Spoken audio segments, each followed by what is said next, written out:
अगला टॉपिक है हमारा इनहेरेंट लिमिटेशन ऑफ ऑडिट। मैं इनहेरेंट लिमिटेशन ऑफ ऑडिट को पढ़ा हूँ। उससे पहले ना मैं तुम्हें कॉन्टेक्स्ट देना चाहता हूँ कि इसका मतलब क्या है। देखो, हम ऑडिट में हमें ये क्लियर है कि हम 100% ट्रांजेक्शन्स को वेरीफाई नहीं करते। हम 100% ट्रांजेक्शन्स को वेरीफाई नहीं करते, इसका मतलब क्या है कि हम एब्सोल्यूट एश्योरेंस नहीं दे सकते। एब्सोल्यूट एश्योरेंस होती है कि 100% करेक्ट है। तो हमारा जो एश्योरेंस है वो क्या है, रीजनेबल एश्योरेंस है। अभी तुम कितने भी ऑडिट प्रोसेस लगा लो, कंट्रोल टेस्टिंग कर लो, सब्सटेंटिव कर लो, पर 100% वेरिफिकेशन तो नहीं होगा। तो मान लो कि हमने 99% चेकिंग कर ली किसी चीज़ की, फिर भी 1% तो चांस है ना यार कि वहाँ पे गलती हो सकती है और वहाँ पे मिसस्टेटमेंट रह सकता है। अभी ऑडिट का पर्पस क्या होता है कि ये जो बची हुई गलती, मान लो हमने जो भी चेकिंग किया उसके बाद में जो बची हुई गलती है ना, वो मटीरियल नहीं होनी चाहिए। क्या बोलता हूँ मैं, कि जो बची हुई गलती अगर रह भी गई ना, तो वो इतनी मटेरियल नहीं होगी कि फाइनेंशियल स्टेटमेंट में कोई इम्पैक्ट आएगा। पर कितना भी कर ले, ऑडिट में एक लिमिटेशन है कि हमने जो चेक नहीं किया वहाँ पे मिसस्टेटमेंट रह सकता है। ओके, अभी देखो ये मिसस्टेटमेंट क्यों रह सकता है ना, मैं तुम्हें पहले वो समझाने की कोशिश करता हूँ कि हम मैनेजमेंट से ऑडिट एविडेंस लेते हैं कि भैया हमें सपोर्टिंग एविडेंस प्रोवाइड करो। ऐसा हो सकता है ना कि जो एविडेंस मैनेजमेंट ने दी है वो फ्रॉड है, सब फर्जी है, मैनेजमेंट ने खुद ने बनाए। पर हमारे पास तो एक्सपर्टीज लेवल नहीं है ना कि हम पहले जाके इवैल्यूएट करेंगे, ओके ये जो एविडेंस मिले थे ये 100% ऑथेंटिक है कि नहीं, किसी और से वेरीफाई कराओ। हम वो सब नहीं करते। अगर हमें नॉर्मल इंस्पेक्शन पे या नॉर्मल हमारे ऑब्जर्वेशन से हमें लगता है कि ये इसमें कुछ फ्रॉड है, तो हम इवैल्यूएट करते हैं। सत्यम का केस मुझे एग्जांपल दो, मान लो कि अगर तुम्हें कोई एफडी ला के दे, अब तुम तो एफडी देख रहे हो जहाँ पे बैंक की स्टैम्प पे सब कुछ है, तुम्हें लगेगा ऑथेंटिक है, और तुम्हें बाद में पता पड़ेगी ओके मैनेजमेंट ने तो ऑलरेडी क्या किया ना, एफडी को एनकैश कर लिया है, ये तो सिर्फ डॉक्यूमेंट था जो इनके पास एक्स्ट्रा था वो रह गया है। तो ऐसे बहुत सारे केसेस हो सकते हैं ऑडिट में जहाँ पे मैनेजमेंट इंटेंशनली आपको बेवकूफ़ बनाने की कोशिश कर रहा है। तो उन केसेस में क्या होता है ना कि for an auditor the auditing की जो भी टेक्निक्स है ना, that proves to be ineffective कि मैनेजमेंट के फ्रॉड को पता कर सके। पहला पॉइंट। सेकंड पॉइंट ऐसा है कि मान लो कि फाइनेंशियल स्टेटमेंट प्रिपरेशन कर रहे हैं एक क्लाइंट का, हम नहीं कर रहे, मतलब क्लाइंट ने हमें फाइनेंशियल स्टेटमेंट दिए। अब क्लाइंट बहुत कॉम्प्लिकेटेड है, जहाँ पे अकाउंटिंग के बहुत सारे चैलेंजेस है, बहुत जजमेंट एप्लीकेशन है। अभी जजमेंट क्या होता है ना कि मैनेजमेंट जो भी जजमेंट लगाता है वो जजमेंट सही लगाया या नहीं लगाया वो हमें पता पड़ता है कुछ टाइम बाद में, फ्यूचर में पता पड़ता है कि वो जजमेंट एप्लीकेशन जो था वो प्रॉपर था कि नहीं। तो वहाँ पे क्या होता है ना कि एक पॉसिबिलिटी है कि हमने जो जजमेंट इवैल्यूएट किया हमें लग रहा है सही है, बट फ्यूचर में जाके वो जजमेंट गलत प्रूव हो सकता है। तो उसकी वजह से ऐसा हो सकता है कि हमने ऑडिट ओपिनियन दिया हो कि सब कुछ सही है, बट हमें पता पड़े बाद में कि नहीं वो ओपिनियन गलत थी। ओके, तो ऐसे कुछ इंसिडेंट हो सकते हैं। मैं एक क्लासिक एग्जांपल देता हूँ कि हमारा एक क्लाइंट था जहाँ पे हम ना डेटर्स की कंफर्मेशन भेजते थे। क्या करते थे, डेटर्स को कंफर्मेशन भेजते थे कि भैया कंपनी बोलती है कि वो आपसे इतना पैसा मांगती है, आप बताओ आपको कंपनी को कितने देने हैं। तो उसमें एक कस्टमर था ना बहुत बड़ा था, उसका बैलेंस लेकर अराउंड 5 करोड़ था, उसका हमेशा कंफर्मेशन आता था और हमेशा बोलता था कि मैं 6 महीने में पैसा पे कर दूंगा। हमने 2-3 साल तक उसको ऑब्जर्व किया, फिर हमें लगा कि यार एक कंफर्मेशन भेज रहा है बट हर 6 महीने में पैसा क्यों नहीं आ रहा है। बाद में हमें अननोन सोर्सेस से पता पड़ा कि वो जो कन्फर्मेशन है ना वो कस्टमर नहीं भेजता था, वो क्लाइंट खुद वो कन्फर्मेशन बना के हमको भेज रहा था। ओके, बट हमें उस कन्फर्मेशन को देख के कभी पता ही नहीं पड़ा, क्योंकि उसमें क्या था ना, वो उस कस्टमर के लेटर हेड पे था, ऊपर कंपनी का नाम था उस कंपनी का, उसका स्टैम्प था, उसके सिग्नेचर थे, उसी के एड्रेस से आता था जो एड्रेस वो लेटर हेड पे लिखा था। बट ठीक है, मैनेजमेंट वहाँ पे फ्रॉड करा था इसलिए हमें पता नहीं पड़ा। समझता है इतना सब कुछ। अभी देखो ये पढ़ते हैं तो तुम्हें और क्लैरिटी आएगा। As per asset 200 the auditor is not expected to and can not reduce the audit risk to zero. वो अपनी ऑडिट की रिस्क को जीरो नहीं कर सकता। ऑडिट की रिस्क क्या है कि हमने हमारी जो ओपिनियन है ना वो गलत कर दे दी है, तो हम चाहे कुछ भी कर ले हमारी ऑडिट रिस्क जीरो नहीं हो सकती। And can not therefore obtain absolute assurance that financial statement as a whole are free from material misstatement due to fraud और एरर। कि जो फाइनेंशियल स्टेटमेंट है ना उसमें मटेरियल मिसस्टेटमेंट नहीं है, या तो फ्रॉड की वजह से या एरर की वजह से। देखो कोई भी गलती अगर रहती है, कोई भी गलती है, या तो क्या होगी ना वो एरर होगी कि अनइंटेंशनली कोई गलती रह गई है, वो मैनेजमेंट करेक्ट कर लेगा। या तो क्या होगा ना, एक फ्रॉड की वजह से गलती हो सकती है जो इंटेंशनल है, मैनेजमेंट को पता है गलती है, मैनेजमेंट को पता है कि हमने फ्रॉड किया है और मैनेजमेंट सिर्फ ये सोच रहा है कि तुम पकड़ ना पाओ, ठीक है। ऐसा क्यों है वो नीचे लिखते हैं, देखो, this is because there are inherent limitation of an audit which result in the most of the audit evidence on which the auditor draws conclusion and basis the auditor opinion being persuasive rather than conclusive. तो जो भी हम evidence ले रहे हैं ना वो persuasive है, कंक्लूसिव नहीं है। इसका मतलब ये होता है कि हम जो भी एविडेंस ले रहे हैं ना वो हमें 100% कंफर्ट नहीं दे सकते कि भैया ये सब बराबर है। देयर इज अ चांस कि वहाँ पे कुछ फ्रॉड हो, कुछ गड़बड़ हो और जो ऑडिट प्रोसीजर्स हैं ना वो डिटेक्ट नहीं कर पाए। देखो मैं यहाँ पे तुमको एक चीज़ क्लियर करना चाहता हूँ कि इसका मतलब ये नहीं है कि कभी किसी कंपनी में फ्रॉड हुआ या कुछ हुआ तो आके हम बोल देंगे कि हमारी तो इनहेरेंट लिमिटेशन है ना भैया, कुछ छूट गया तो छूट गया। ऐसा नहीं होता है। जब भी किसी कंपनी में फ्रॉड होता है ना, सबसे पहले ये इवैल्यूएट किया जाता है कि ऑडिटर ने उसके प्रोसेस बराबर किए क्या। अगर ऑडिटर ने अपने ऑडिटिंग प्रोसेस बराबर किए और वो जो इवेंट पकड़ में आया ना फ्रॉड का, वो ऑडिटर डिटेक्ट नहीं कर सकता था, तो तब ऑडिटर को हम बोलते हैं कि हमारी इनहेरेंट लिमिटेशंस है, उसकी वजह से देखो ये फ्रॉड था वो डिटेक्ट नहीं हो पाया। फॉर एग्जांपल जैसे कि एक बैंक था, बैंक नहीं मतलब एनबीएफसी थी, उस एनबीएफसी ने क्या किया ना, अपना पैसा डिफरेंट पार्टी को दिखाया कि हमने लोन दिया है, तो वहाँ पे लोन का जो डॉक्यूमेंटेशन होना चाहिए था बराबर था। पर वो क्या कर रहे थे, धीरे धीरे ऐसे कर करके ना कंपनी से फंड बाहर लेके जा रहे थे। जब ऑडिटर जाता था डॉक्यूमेंटेशन चेक करने तो उसको सारे डॉक्यूमेंटेशन मिलते थे, बट बाद में रियलाइज़ हुआ कि उन्होंने क्या किया, बहुत छोटे अकाउंट बना के पैसा कंपनी से बाहर ले गए और बाद में बोल दिया कि हमारे पास पैसा ही नहीं है। बाद में वो एनबीएफसी को किसी और ने टेक ओवर कर लिया, ठीक है। तो वहाँ उस केस में हमने बोला कि because of inherent limitation of auditor ये जो फ्रॉड था वो डिटेक्ट नहीं कर पाया। अभी देखो अगला पॉइंट ये होता है कि the inherent limitation of an audit arise from, कि ऑडिट में इनहेरेंट लिमिटेशन किसकी वजह से हो सकती है। देखो पहली हो सकती है because of the nature of financial reporting, क्योंकि financial statement preparation requires a lot of judgement, और जहाँ पे जजमेंट इन्वॉल्व हो जाता है ना, देयर इज अ चांस कि कोई मिसस्टेटमेंट रह गया हो। सेकंड है the nature of auditing process, कि हमारे ऑडिटिंग प्रोसेस कोई इन्वेस्टिगेशन नहीं है, कि हम कोई छानबीन नहीं करते हैं कि भाई किसी को बंदूक लगा के, किसी को अरेस्ट करके, किसी को धमका के पूछ नहीं सकते। We do not have those legal powers, right. तो हमारे ऑडिटिंग एक प्रोफेशन में कुछ लिमिटेशंस है, राइट। हमको ऑडिटिंग प्रोसीजर्स अपने लिमिट में करने पड़ते हैं। Second is that. Third is कि देखो ऑडिट 31 मार्च के बाद में चालू होता है और मैनेजमेंट का भी एक टाइमलाइन होता है कि बाय दिस डेट हमको भैया हमारा रिजल्ट साइन करवाना है। तो you will get like 1 month, 2 month, max 3 months, 4 months to complete the audit. और आप क्या करोगे ना, अपनी एक्टिविटीज़ को बैलेंस करोगे। मान लो क्लाइंट की फीस है 5 लाख रुपीज़, ठीक है, क्लाइंट की फीस है 5 लाख रुपीज़, तो ऑब्वियसली आप इतना ही रिसोर्स लगाओगे ना कि आप 5 लाख से कम में कंप्लीट कर पाओ। तो अल्टीमेटली एज अ CFO मेरा भी तो ऑडिट करना बिजनेस है ना, तो मैं भी प्रॉफिट कमाऊंगा। तो you have to balance time as well as cost, कि भैया इतना ही टाइम है और इतना ही कॉस्ट इंकर कर सकता हो। पर ये कोई एक्सक्यूज़ नहीं है कि हम कोई ऑडिट प्रोसेस नहीं करेंगे। ये ऐसा बोलता है कि जो इंपॉर्टेंट ऑडिट प्रोसीजर आपको वो करना है, पर साथ के साथ में आपको ये प्लान करना है कि आप जो इंपॉर्टेंट प्रोसेस है ना वो सब कर दो, और कॉस्ट और टाइम के बीच में आपको बैलेंस बिठाना होता है। उसके बाद में कुछ ऐसी चीज़ें हैं ना जहाँ पे मिस स्टेटमेंट की रिस्क ही हाई है। हम कितना भी काम कर ले वहाँ पे रिस्क रहेगी, okay.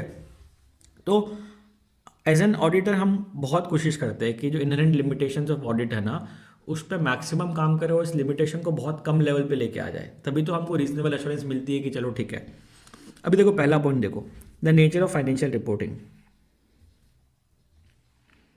The preparation of financial statement involves judgement by management in applying the requirement of entities applicable financial reporting framework to the facts and circumstances of the entity.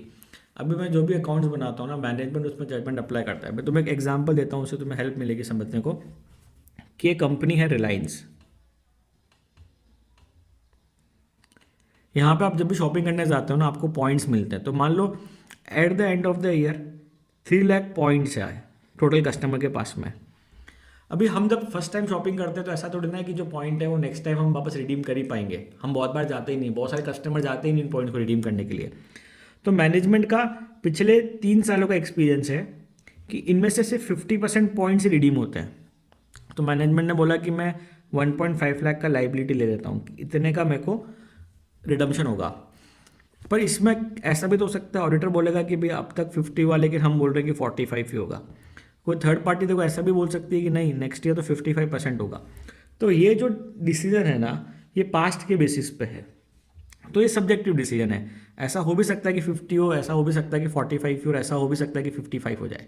तो डिफरेंट डिफरेंट पर्सन के यहाँ different observation हो सकते हैं। तो यही बात हम बोल रहे हैं कि the preparation of financial statement involve judgement by management in applying the requirements of entities applicable financial reporting framework to the facts and circumstances of the entity.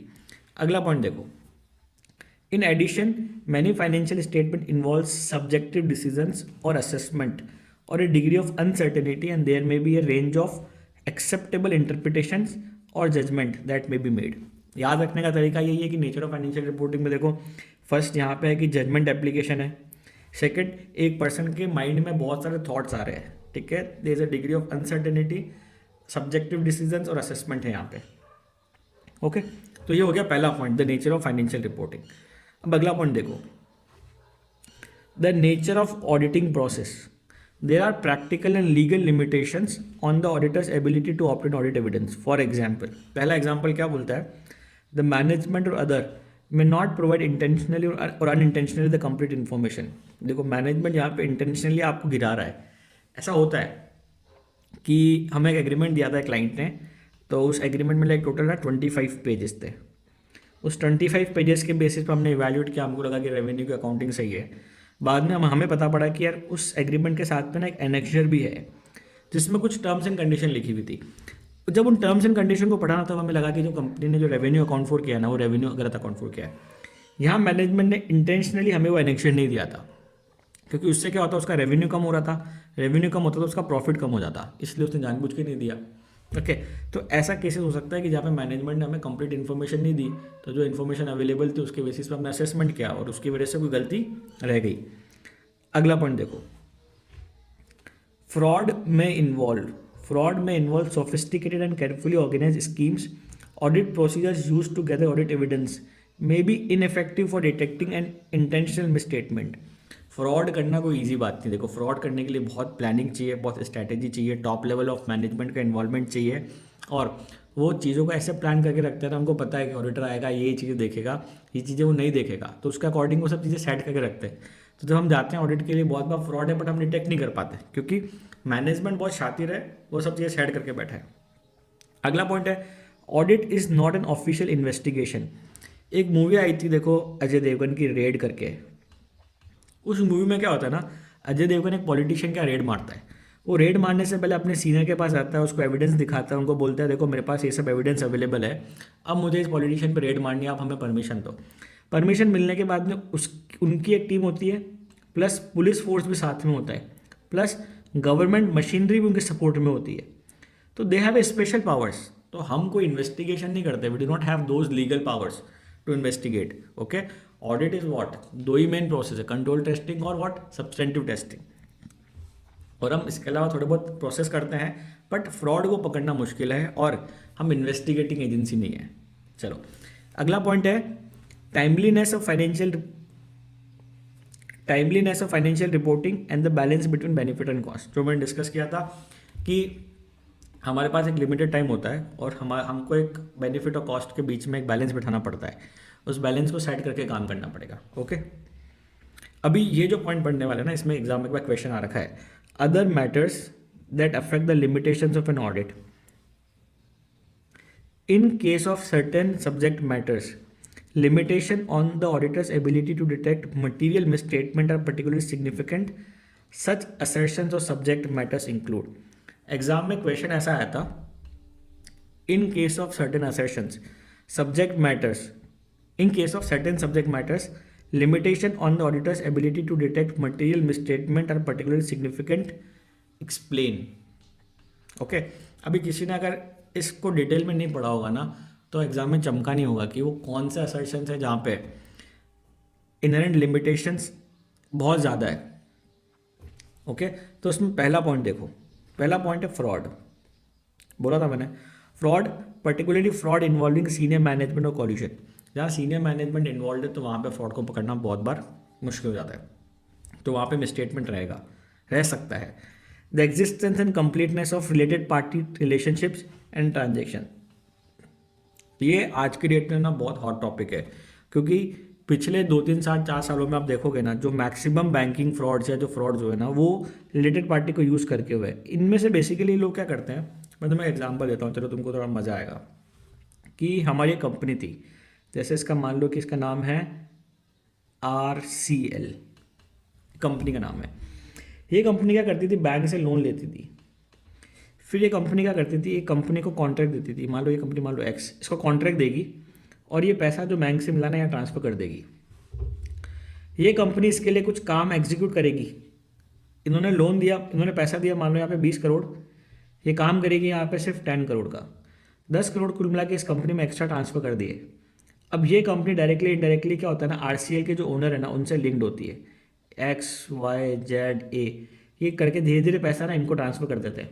तो अल्टीमेटली क्या हुआ ना, चूना लगेगा बैंक को कि बैंक का गया 20 करोड़, 10 करोड़ तो दिख रहा है कि यहाँ दिए, मतलब 20 करोड़ यहाँ आए थे, 20 करोड़ यहाँ गए, अल्टीमेटली 10 करोड़ है ना बाहर बढ़ जाते हैं। और फिर बाद में RCL बोलेगी भैया मेरे पास तो पैसा नहीं, मैं तो बैंक करप्ट हूँ। तो बैंक ने जहाँ 20 करोड़ दिए ना, उसको कुछ नहीं मिलेगा। समझते हैं ऐसा एग्जाम्पल। तो ये रिलेटेड पार्टी बहुत हॉट टॉपिक है, हर ऑडिट में इस पर बहुत ज़्यादा काम किया जाता है। नेक्स्ट पॉइंट है the occurrence of non compliance with laws and regulations. इसका एग्जांपल है कि हमारा एक क्लाइंट था कि जहाँ पे उस क्लाइंट ने क्या किया, फॉरेनर से किसी से इन्वेस्टमेंट ले लिया। बाद में उस क्लाइंट को पता पड़ा कि okay as per the RBI का एक्ट है ना, उसके अकॉर्डिंग मैं इस कंपनी में फॉरेन इन्वेस्टमेंट ले नहीं सकता, या इस सेक्टर के अंदर क्या है ना, फॉरेन डायरेक्ट इन्वेस्टमेंट अलाउड नहीं है। कंप्लायंस में थोड़ा इशू हो सकता है वहाँ पे। लास्ट पॉइंट है फ्यूचर इवेंट्स और conditions that may cause an entity to cease continue as a going concern. तो आज तक सब कुछ बराबर है, मैनेजमेंट के पास कुछ न्यूज़ है जिसको उसको पता है कि उसका नेक्स्ट ईयर बहुत डिफिकल्ट होने वाला है, गोइंग कंसर्न इशू होने वाला है। मैनेजमेंट ने अगर हाईलाइट नहीं किया तो going concern will become an issue. आज आप बोल रहे हो कि ट्रू एंड फेयर ओपिनियन है, सब कुछ बराबर है, बट ऐसा हो सकता है 6 महीने बाद में कंपनी खत्म हो जाए। ओके, तो ये पर्टिकुलरली 4 ऐसे एरियाज हैं ना जहाँ पे इनहेरेंट लिमिटेशन थोड़ी ज़्यादा है। ओके, तो ये था हमारा इनहेरेंट लिमिटेशन ऑफ ऑडिट। अभी अगर इसको याद करने का बनाना है तो देखो, इनहेरेंट लिमिटेशन क्या है ना कि auditor can not give an absolute assurance and can not reduce the audit risk to zero, because most of the evidence जो हम गैदर करते हैं that gives us persuasive evidence, not conclusive evidence. There is a inherent limitation of audit. वो limitation क्यों है? Firstly nature of financial reporting, कि जो भी मैनेजमेंट फाइनेंशियल स्टेटमेंट प्रिपेयर करता है वहाँ जजमेंट एप्लीकेशन है। Okay, sorry. अगला है नेचर ऑफ ऑडिट प्रोसीजर्स, कि मैनेजमेंट ने इंटेंशनली या अनइंटेंशनली अपने को डॉक्यूमेंट्स नहीं दिए, या फिर मैनेजमेंट कहीं फ्रॉड में इन्वॉल्व है। ओके, अगला पॉइंट था कि ऑडिट इज़ नॉट इन्वेस्टिगेशन, हमारे पास वो लीगल पावर्स नहीं होती इन्वेस्टिगेशन की। Next is that we have to maintain the balance between time and cost, and the last is other matters, जो हमने 5 पॉइंट डिस्कस किए जहाँ पे इनहेरेंट लिमिटेशन थोड़ी ज़्यादा है। ओके,